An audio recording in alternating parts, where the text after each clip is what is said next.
Quien habla para ustedes, Gianmarco Rodríguez de la Universidad Nacional Abierta, especialización en Derechos Humanos, Centro Local Portuguesa, de la materia de Derecho Internacional dirigida por el profesor Nicolás Castro. En esta oportunidad hablaremos sobre la Convención de 1951 y el Estatuto de Roma.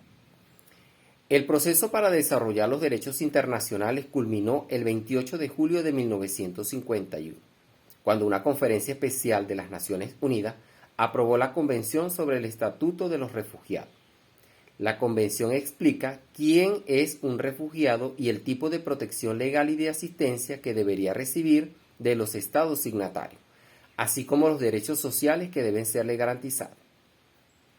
Inicialmente, la Convención de 1951 se limitaba básicamente a proteger a los refugiados europeos tras la Segunda Guerra Mundial, pero el Protocolo de 1967 amplió el alcance de la Convención en un momento en el que el problema del desplazamiento se extendía por el mundo. Sobre el Estatuto de los Refugiados. El Estatuto hace referencia a lo que significa un refugiado, definiéndolo como una persona que se encuentra fuera de su país de nacionalidad o de residencia habitual.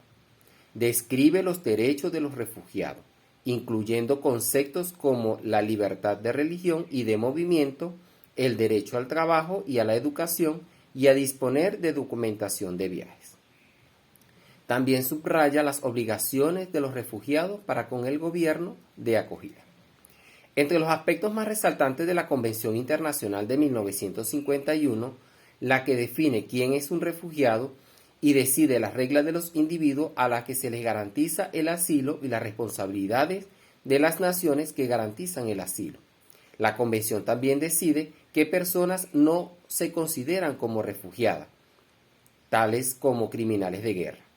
La Convención también asegura o prevé principio de no devolución de algunos viajeros sin visado para los que portan documentos de viaje, conforme a la Convención.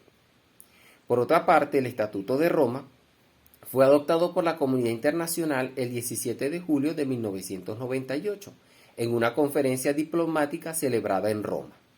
El Estatuto dispone la creación de una Corte Penal Internacional permanente con competencia sobre crímenes de genocidio, crímenes de lesa humanidad y crímenes de guerra.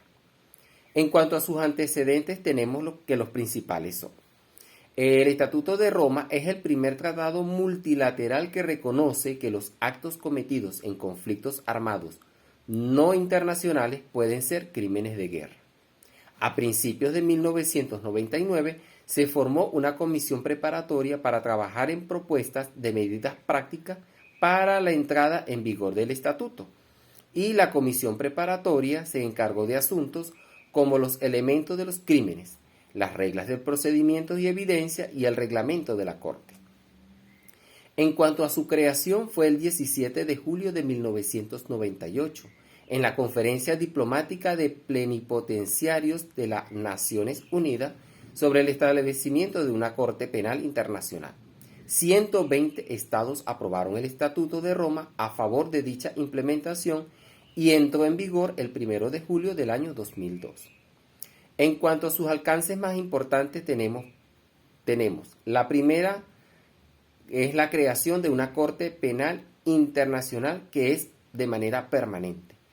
La competencia de la Corte para juzgar crímenes de guerra, genocidio, lesa humanidad y agresión.